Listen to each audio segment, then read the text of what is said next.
할렐루야. 예배하기를 선택하여 나오신 여러분 모두를 주님의 이름으로 축복하고 환영합니다. 오늘 이 시간 여러분의 그 선택을 하나님께서 기뻐 받으시고 말씀을 통해 큰 은혜 주실 줄로 믿습니다. 한 가지 질문을 드려보겠습니다. 나는 오늘 집에서 쉬는 것과 예배를 드리러 나오는 것 중에서 약간의 고민을 했었다 하시는 분 계십니까? 마음속으로 드시셔도 됩니다.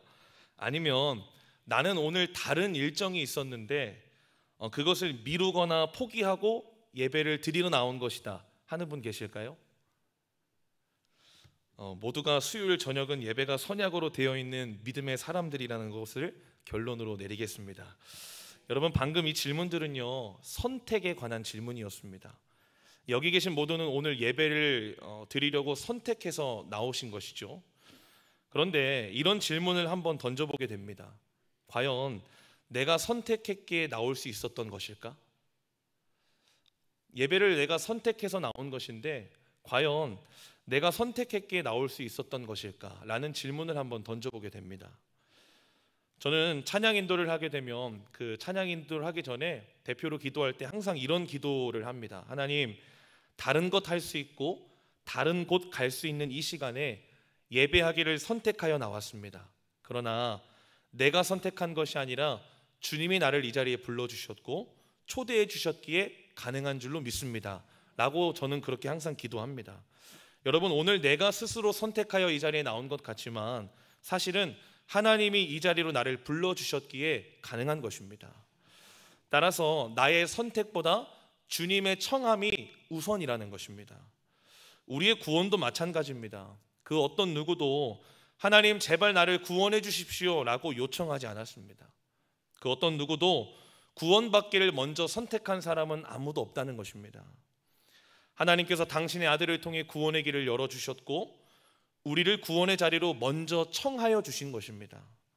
그렇기에 에베소서 2장 8절 말씀은 이렇게 말합니다. 우리 다 함께 합독하겠습니다. 너희는 그 은혜에 의하여 믿음으로 말미암아 구원을 받았으니 이것은 너희에게서 난 것이 아니요 하나님의 선물이라. 아멘. 구원은 사람이 먼저 요청하거나 선택한 것이 아닙니다. 구원은 하나님의 청함이 우선이고 구원은 우리에게 하나님께서 은혜로 주신 선물입니다. 아멘이십니까? 오늘 이 마태복음 21장과 22장 안에는요, 예수님의 세 가지의 비유가 등장합니다. 첫 번째로 두 아들의 비유가 등장하는데요, 어떠한 아버지에게 두 아들이 있었습니다. 첫째 아들에게 얘야 포도원에 가서 일 좀 하렴 라고 했더니 첫째 아들이 네 라고 하고서 가지 않았습니다. 그리고 둘째 아들에게 동일하게 아버지가 너도 가서 포도원에 가서 좀 일 좀 하지 않겠니? 라고 물었더니 둘째 아들은 솔직하게 싫은데요 라고 대답한 이후에 뉘우치고 포도원에 가서 일을 했다라는 것입니다. 두 번째로는 포도원 농부 비유가 나옵니다. 어떤 포도원 주인이 타국으로 가게 되어서 농부들에게 세를 주고 떠났습니다. 그리고 나서 이제 열매를 거둘 시기가 되어서 그 농부들에게 자신의 종들을 보냅니다. 그런데 이 농부들이 보낸 그 종들을 잡아 때리고 돌로 치고 죽였습니다. 이번에는 더 많은 종들을 농부들에게 보냅니다. 그런데 똑같이 그 종들을 때리고 돌로 치고 죽였습니다. 이 포도원 주인이 마지막에는 내 아들을 보내면 존대하리라 라고 생각하고 내 아들을 보냈더니 동일하게 내 종들과 같이 죽였습니다. 세 번째로 오늘 본문의 말씀이 바로 혼인잔치의 비유입니다. 여러분이 예수님의 세 가지의 비유 말씀을 듣는 청중은 이 유대 종교 지도자들을 포함한 모든 유대인들입니다. 왜냐하면 그들은 하나님께서 선택받은 이 선민으로서 자신들은 늘 구원의 울타리 안에 있기에 늘 스스로 안전하다고 여겼기 때문입니다. 그렇게 예수님께서 이 세 가지의 비유의 말씀을 통해서 뭐하고 계시는 걸까요? 그들에게 강력한 경고를 하고 계시는 것입니다. 세 가지의 비유의 이 모든 동일한 맥락을 보면요, 동일한 결론에 다다르고 있다는 것을 우리는 알 수 있습니다. 첫 번째로 두 아들의 비유에 관한 결론입니다. 우리 마태복음 21장 31절 말씀입니다. 제가 읽어드리겠습니다. 그들 중에 누가 아버지의 뜻대로 하였느냐 이르되 둘째 아들이니이다. 예수께서 그들에게 이르시되 내가 진실로 너희에게 이르노니 세리들과 창녀들이 너희보다 먼저 하나님의 나라에 들어가리라. 유대인들에게 하시는 말씀이죠. 두 번째로 포도원 농부 비유에 관한 결론입니다. 21장 43절 말씀입니다. 그러므로 내가 너희에게 이르노니 하나님의 나라를 너희는 빼앗기고 그 나라의 열매 맺는 백성이 받으리라. 동일하게 유대인에게 하시는 말씀입니다. 마지막으로 오늘의 본문 말씀인 혼인잔치 비유의 결론입니다. 22장 14절 말씀입니다. 청함을 받은 자는 많되 택함을 입은 자는 적으니라.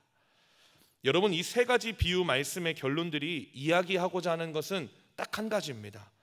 하나님께 선택받은 선민이 되었다고 해서 그것으로 끝이 아니라는 것입니다. 한번 선택받았기에 그 이후의 모든 삶이 결코 보장된다는 것은 아니라는 것입니다. 이 소위 선민이라고 하는 유대인, 특별히 유대 종교 지도자들이지만 삶에서는 하나님의 거룩한 백성다운 삶의 모습이나 열매를 결코 찾아볼 수 없었다라는 것이죠. 그래서 이 세 가지의 비유를 통해서 세리들과 창녀들이 너희보다 먼저 하나님의 나라에 들어갈 거야. 너희는 하나님의 나라를 빼앗기고 오히려 열매 맺는 백성이 들어갈 거야. 너희가 청함을 받기는 받았으나 끝에 가서 택함을 받지는 못할 거야 라고 예수님께서 일침을 가하는 것입니다.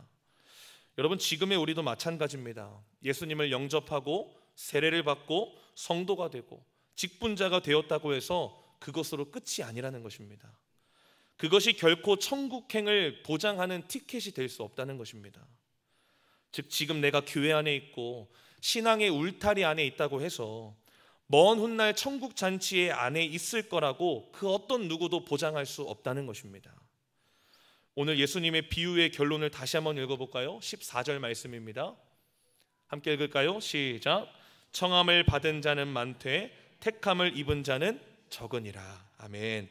하나님께서 모두에게 구원의 길을 열어주셨습니다. 그리고 우리 모두를 그 구원으로 청하여 주셨습니다. 그러나 정말 그 청함에 응하여서 구원받는 자로 택함을 입는 자는 극히 소수라는 것입니다.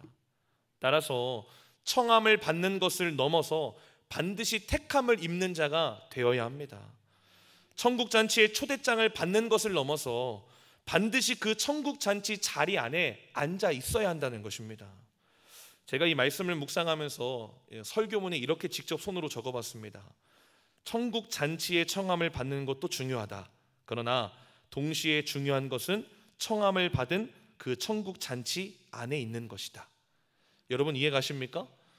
천국잔치의 청함을 받는 것도 중요하지만 동시에 중요한 것은 내가 마지막 끝날 그 천국잔치 자리 안에 앉아 있어야 된다는 것입니다. 그것이 바로 택함을 입는 사람이 된다는 의미입니다. 여러분, 한번 상상해 보십시오. 생을 다해서 천국 문 앞에 섰습니다. 이제 들어가기만 하면 됩니다. 같이 신앙생활하던 아무개 권사님, 아무개 집사님을 만났습니다. 어머, 권사님 여기서 보니까 너무 반갑다. 어머, 집사님도 왔네? 못 올 줄 알았는데. 농담이야, 농담 라고 하면서 여러분 이야기를 나누고 있는데요, 앞에서는 천사들이 천국잔치 초대 명단을 확인하고 호명하기 시작합니다. 그렇게 이름을 호명하는데 모두가 이름을 호명해서 들어가기 시작하는데 이상하게도 내 이름만 안 불리는 겁니다. 여러분, 무슨 뜻일까요? 청함은 받았지만 택함을 입지는 못했다는 것입니다. 초대장은 받았지만 결국 그 자리에 앉아 있을 수는 없게 되었다는 것이죠. 여러분, 청함을 받았다고 해서 천국잔치에 무조건 있을 수 있는 것은 아닙니다. 반드시 택함을 입는 것까지 나아가야 합니다. 그래서 오늘 설교 제목이 뭐죠? 청함을 넘어 택함으로. 축복하기를 여기 계신 모두가 먼 훗날 동일하게 천국잔치에 이렇게 앉아있는 것처럼 모두가 앉아있을 수 있기를 주님의 이름으로 축복합니다. 청함 받은 것을 넘어서 택함을 입는 자들이 되시기를 주님의 이름으로 축복합니다. 그렇다면 청함을 넘어 택함을 입는 자가 되기 위해서는 어떻게 해야 할까요? 우리 두 가지로 살펴보기를 원합니다. 첫째로, 청함을 넘어 택함을 입는 자가 되기 위해서는 청함을 귀하게 여겨야 합니다. 뭐라고요? 청함을 귀하게 여겨야 합니다. 본문 말씀 2절 3절 말씀을 합독해 보겠습니다. 시작. 천국은 마치 자기 아들을 위하여 혼인잔치를 베푼 어떤 임금과 같으니 그 종들을 보내어 그 청한 사람들을 혼인잔치에 오라 하였더니 오기를 싫어하거늘. 아멘. 어떤 임금이 자기의 아들을 위해서 혼인잔치를 베풀었습니다. 여기서 임금은 바로 하나님이고 이 잔치는 무엇을 의미할까요? 천국을 의미합니다. 즉 하나님께서 세상 끝날 구원받는 성도들을 위해 천국 잔치를 예비해 두셨다는 것입니다. 이 잔치는 임금이 은혜로 값없이 베푼 겁니다. 즉 공짜라는 것이죠. 그러나 그렇다고 해서 임금이 이 잔치를 대충 준비했겠습니까? 여러분, 한 나라의 임금이 잔치를 준비한다고 하면 어느 정도의 스케일로 준비를 할까요? 그것은 상상할 수 없을 만큼의 엄청나게 값지고 비싼 그러한 잔치일 것입니다. 따라서 임금의 청함은 그 어떠한 것도 비교할 수 없을 만큼 귀한 것입니다. 그렇게 무슨 일이 있어도 그 청함에 응하여서 잔치에 참여해야 합니다. 여러분, 우리가 받은 구원도 마찬가지입니다. 우리의 구원은 하나님께서 값없는 은혜로 주셨습니다. 그런데 때론 값없이 주셨다고 해서 우리가 그것을 값싼 것이라고 여길 때가 참으로 많다는 것입니다. 이 잔치에는 이미 청함을 받은 자들이 있었습니다. 그리고 임금이 준비를 마치자 종들에게 청하여서 그 청한 사람들을 불러오게 하죠. 그러나 3절 말씀에 보니까 그들이 오기를 싫어하였다라고 말합니다. 감히 임금의 이 청함을 공손히 거절하는 것이 아니라 어떻게 했다고요? 대놓고 오기를 싫어했다라는 것입니다. 여러분, 임금의 청함이 얼마나 귀한지를 깨닫지도 알지도 못하는 것이죠. 여러분, 만약 제가 임금이었으면요, 아니 공손히 거절하는 것도 아니고 대놓고 오기를 싫어해? 라고 하면서 여러분 바로 군사를 보내서 쑥대밭을 만들었을 겁니다. 하지만 임금은 다시 한 번 더 청합니다. 4절 말씀입니다. 다시 다른 종들을 보내며 이르되 청한 사람들에게 이르기를 내가 오찬을 준비하되 나의 소와 살찐 짐승을 잡고 모든 것을 갖추었으니 혼인잔치에 오소서 하라 하였더니. 아멘. 임금은 다시 다른 종들을 보내서 청한 자들을 설득하기 시작합니다. 여러분, 바로 이 대목이 임금의 성품을 아주 잘 보여주는 대목입니다. 즉 이것이 곧 우리 하나님 아버지의 성품이라는 것입니다. 하나님의 구원의 청함을 등한시한 채 살아가는 모든 인간들을 향해 당장 심판하지 않으시고 오래 참으시며 구원의 기회를 끊임없이 주시는 하나님의 성품, 하나님의 모습을 이 임금의 모습을 통해서 보여주고 있다는 것입니다. 여러분, 이것을 베드로는 이렇게 기록합니다. 베드로후서 3장 9절 말씀 합독하겠습니다. 주의 약속은 어떤 이들이 더디다고 생각하는 것 같이 더딘 것이 아니라 오직 주께서는 너희를 대하여 오래 참으사 아무도 멸망하지 아니하고 다 회개하기에 이르기를 원하시느니라. 아멘. 이것이 바로 임금이 다시 청하였던 하나님 아버지의 성품이라는 것입니다. 여러분, 어쩌면 임금은 첫 번째 청함에 거절을 당했을 때 그의 체면이 구겨질 대로 구겨졌을 것입니다. 그럼에도 어떻게 하죠? 다시 청합니다. 그러니 이 두 번째 청함 또한 여러분 얼마나 귀한 것입니까? 그러면 이제는 알아들을 법도 한데 그들의 반응이 어땠을까요? 5절 6절 말씀입니다. 제가 읽겠습니다. 그들이 돌아보지도 않고 한 사람은 자기 밭으로 한 사람은 자기 사업하러 가고 그 남은 자들은 종들을 잡아 모욕하고 죽이니. 여러분, 여기서 돌아보지도 않았다라고 하는 이 단어에 쓰인 헬라어 이 아멜레오라고 하는 단어는요, 반응조차도 하지 않고 완전히 무시해버렸다는 의미입니다. 두 번째 임금이 종들을 보내서 청하였지만, 공손히 청하였지만 아멜레오라고는 헬라어로 완전히 돌아보지도 않고 무시해버렸다는 것입니다. 여러분, 임금의 두 번이나 거듭된 이 귀한 청함에도 불구하고 반응조차 하지 않고 무시하며 돌아보지도 않게 만든 그들의 핑계거리는 무엇이었습니까? 한 사람은 어디로 갔죠? 자기 밭으로 가고 한 사람은 자기 사업을 하러 갔다라고 성경은 이야기합니다. 이 공간복음인 누가복음에서는 세 가지로 이야기합니다. 내가 밭을 샀기 때문에 못 갑니다. 내가 소 5겨레를 샀기 때문에 못 갑니다. 내가 장가에 들었기 때문에 못 갑니다 라고 이야기합니다.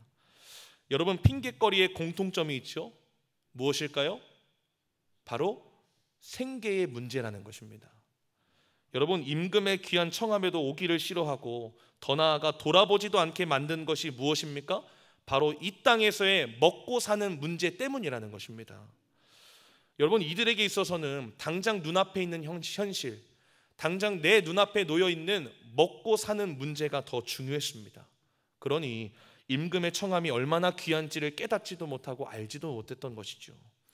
그러니 오기를 싫어할 뿐 아니라 완전히 무시하며 돌아보지도 않았던 것입니다. 여러분, 생계가 하나도 중요하지 않다는 것을 말하는 것이 아닙니다. 이 땅에서 육체를 입고 사는 한 생계의 문제는 반드시 맞닥뜨리게 되어 있습니다. 하지만 그럭저럭 괜찮은 학교를 나와서 남들이 알아줄 만한 직장에도 들어가고 남부럽지 않을 만큼 자식도 키웠고 부족하지도 넉넉하지도 않게 열심히 다름박질하며 살아왔는데 정작 천국 잔치 초대 명단에 내 이름이 없다면, 당장 내 이름이 호명되지 않는다면, 여러분, 임금의 청함이 얼마나 귀한 줄을 깨닫지도 못한 채 밭을 가는데, 사업을 하러 가는데 정신이 팔렸던, 몰두했던, 그것에 생명을 걸었던 그들의 모습이 저와 여러분의 모습일 수 있다는 것입니다.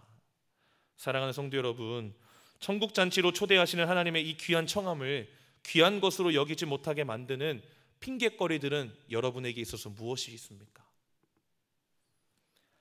나는 밭을 갈아야 합니다, 나는 사업을 하러 가야 합니다 라고 하나님 앞에 둘러대고 있는 내 신앙생활의 핑곗거리는 무엇이 있습니까? 이 미리 청함을 받았던 자들은 하나같이 돌아보지도 않고 다 거절했습니다. 그리고 일부는 보냈던 종들을 모욕하고 죽이기까지 하죠. 결국 임금은 특단의 조치를 취합니다. 7절 8절 말씀입니다. 함께 읽을까요? 시작. 임금이 노하여 군대를 보내어 그 살인한 자들을 진멸하고 그 동네를 불사르고 혼인잔치는 준비되었으나 청한 사람들은 합당하지 아니하니. 아멘. 여러분, 청한 사람들이 합당하지 않은 것은 그 청함을 귀하게 여기지 않았기 때문인 것입니다. 이 마태복음 18장을 보면요, 만달란트를 탕감받았던 한 사람의 이야기가 나옵니다. 임금은 자신에게 만달란트 빚진 자를 불쌍히 여긴다는 이유로 탕감해 줬습니다. 여러분, 예수님은 이 비유 속에서 왜 빚을 만달란트라고 설정하셨을까요? 제가 이 만달란트가 지금으로 따지면 얼마나 될까라고 쳐봤더니 얼마인 줄 아십니까? 6조입니다. 6조. 놀라지 않는 거 보니까 다들 6조 정도는 탕감해줄 여유가 있으신가 봅니다. 여러분, 나에게 6조를 빚진 사람을 딱하다는 이유로 너 탕감이라고 하실 수 있겠습니까? 절대로 불가능하죠. 그런데 예수님께서 그렇게 비유로 말씀하신 이유는 딱 하나입니다. 우리가 하나님께 받은 사랑과 은혜와 용서가 이만큼 헤아릴 수 없을 만큼 크다라는 것을 이야기하는 것입니다. 그런데 왜 만달란트를 탕감받고 나서 왜 나에게 100데나리온 빚진 자를 찾아가 멱살을 잡고 감옥에 집어넣는 것일까요? 바로 내가 탕감받은 만달란트가 얼마나 값지고 귀한 줄을 알지도 못하고 깨닫지도 못했기 때문입니다. 사랑하는 성도 여러분, 임금의 청함, 즉 우리를 구원으로 초대하시는 하나님의 청함은요, 당신의 하나뿐인 아들을 이 땅에 내어주실 뿐만 아니라 십자가에서 죽이심으로 흘리신 그 피값으로 주어진 것입니다. 그러니 얼마나 귀한 청함입니까? 그러니 얼마나 값진 초대입니까? 여러분, 만약 임금의 청함이 얼마나 귀하고 값진 것이라는 것을 알았더라면 밭을 팔아서라도 참여했을 것이고 사업을 포기해서라도 그 자리를 사수했을 것입니다. 따라서 은혜를 은혜라 여길 수 있는 것 또한 여러분 축복입니다. 임금의 청함을 귀하게 값지게 여길 수 있는 것 또한 축복이라는 것이죠. 저와 여러분이 그 축복의 주인공 다 되실 수 있기를 주님의 이름으로 축복합니다. 여러분, 구원으로 초대하시는 하나님의 청함 앞에서 그 어떠한 핑곗거리라도 다 제거하십시오. 구원으로 초대하시는 하나님의 청함을 내 인생의 가장 귀하고 값진 것으로 여기십시오. 그리하여 청함 받는 것을 넘어 택함을 입는 자들 다 되시기를 주님의 이름으로 축원합니다. 둘째로, 청함을 넘어 택함을 입는 자가 되기 위해서는 예복을 준비해서 입어야 합니다. 무엇을 준비해서 입어야 한다고요? 예복을 준비해서 입어야 합니다. 우리 9절 10절 말씀 합독해 보겠습니다. 시작. 9절 10절 말씀 시작. 내 거리 길에 가서 사람을 만나는 대로 혼인잔치에 청하여 오라 한대 종들이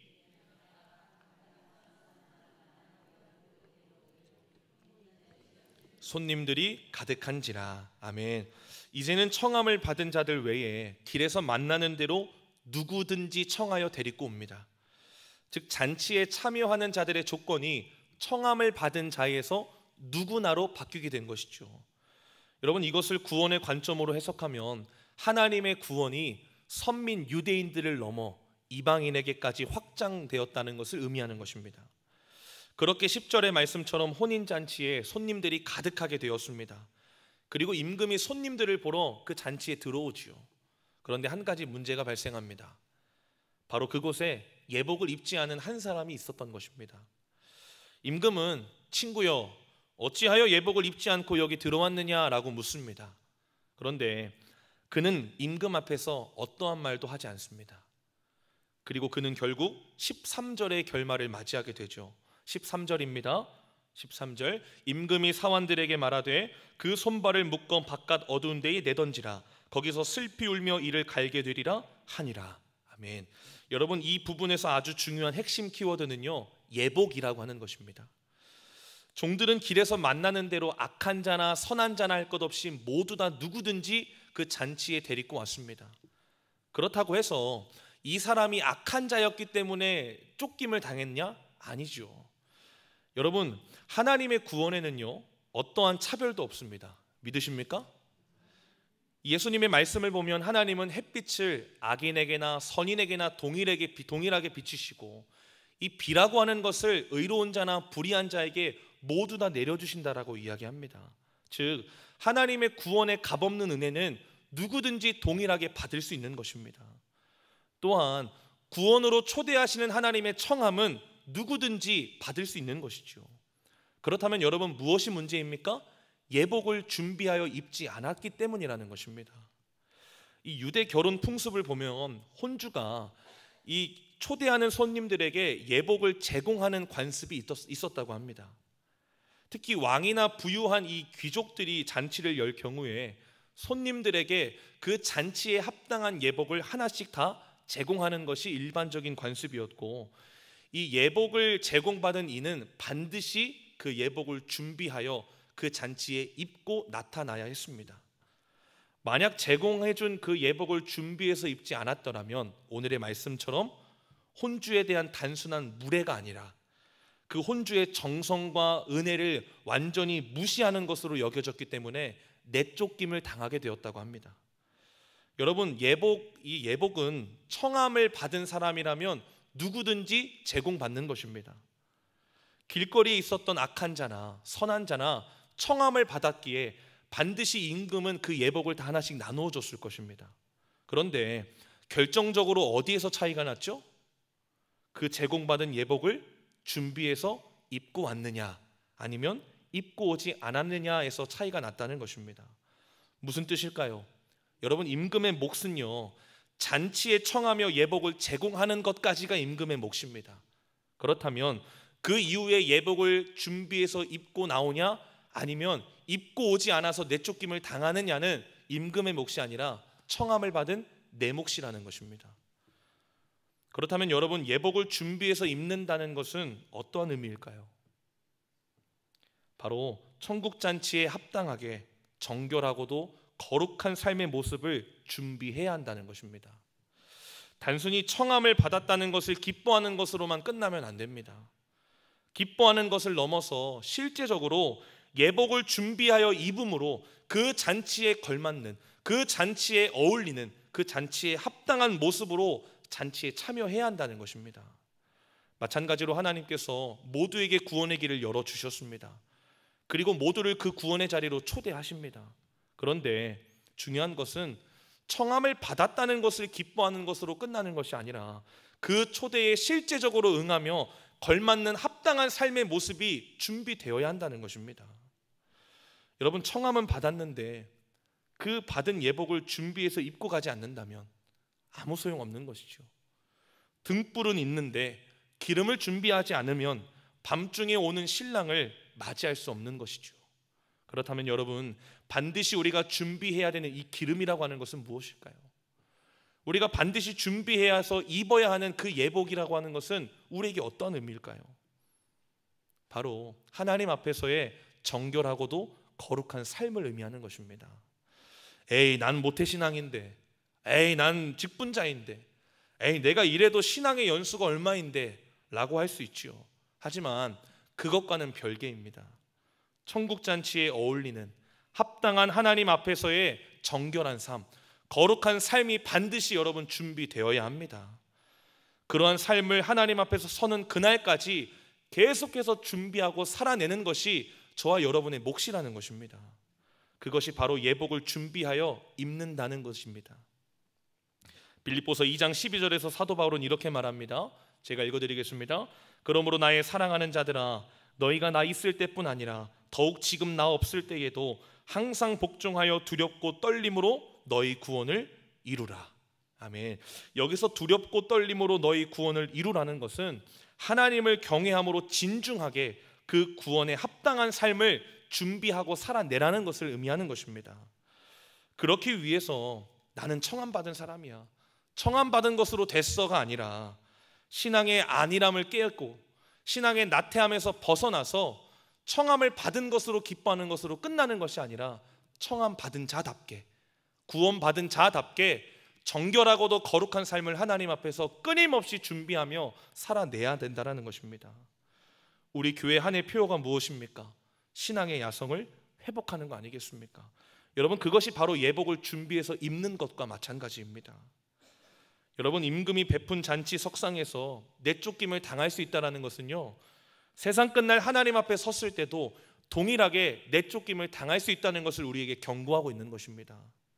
우리 12절 말씀 다시 한번 합독해 볼까요? 12절 말씀 시작.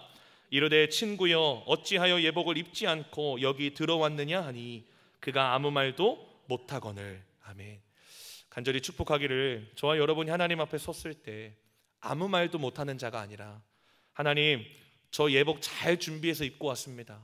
하나님, 매일매일 두렵고 떨림으로 하나님 앞에서 정결하고도 거룩한 삶을 준비하고 살아냈습니다라고 담대하게 자랑스럽게 고백할 수 있는 저와 여러분 다 되시기를 주님의 이름으로 축복합니다. 이제 말씀을 정리합니다. 여러분, 오늘 이 비유의 말씀의 결론인 14절의 말씀이 여러분에게는 어떻게 다가오십니까? 청함을 받은 자는 많되 택함을 입은 자는 적으니라. 여러분, 이 말씀이 여러분에게 있어서 어떻게 다가오십니까? 저는 예수님의 한탄으로도 들리지만, 그러니 택함을 입은 자가 될 수 있겠니? 라고 물으시는 예수님의 또 다른 청함으로 들립니다. 사랑하는 성도 여러분, 청함을 받은 것을 넘어 택함을 입은 자가 되실 수 있으시겠습니까? 정말 그렇게 되기를 원하십니까?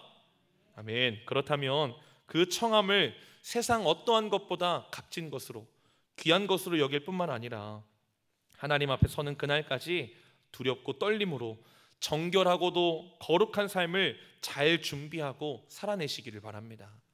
그리하여 준비한 예복을 입고 예비하신 천국잔치에 다 들어가는 택함을 입은 자 다 되시기를 주님의 이름으로 축원합니다. 기도하겠습니다. 사랑의 하나님, 독생자를 아낌없이 내어주시고 십자가의 핏값으로 구원의 길을 열어주시니 감사드립니다. 또한 그 구원의 자리로 초대하시는 하나님의 청함에 감사드립니다. 여기 있는 모두가 그 청함을 이 세상 어떠한 것보다 값지고 귀한 것으로 여기게 하여 주시옵소서. 오늘 말씀을 통해 내 안에 있는 여러 핑곗거리들을 발견하여 제거하기를 결단하게 하여 주시옵소서. 죽기를 무서워함으로 한평생 매어 종로로 타는 우리를 자유케 하셨음을 진정으로 믿게 하시고, 땅을 바라보며 땅의 것을 찾는 인생이 아닌 하늘을 바라보며 하늘의 것을 찾는 인생 되게 하여 주시옵소서. 말세를 살아가며 다시 오실 주님을 기대하며 기다립니다. 그 주님을 맞이하여 천국잔치에 들어갈 수 있도록 예복을 준비하여 입는 자들 되게 하여 주옵소서. 모든 신앙의 안일함과 나태함을 돌파하게 하시고 신앙의 야성을 회복하게 하여 주시옵소서. 그리하여 하나님 앞에 서는 그날까지 정결하고도 거룩한 삶을 준비하고 살아내게 하여 주옵소서.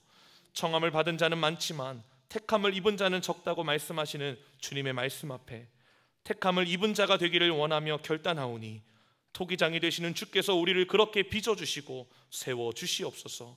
그렇게 하실 주님을 기대하며 예수 그리스도의 이름으로 기도드립니다. 아멘.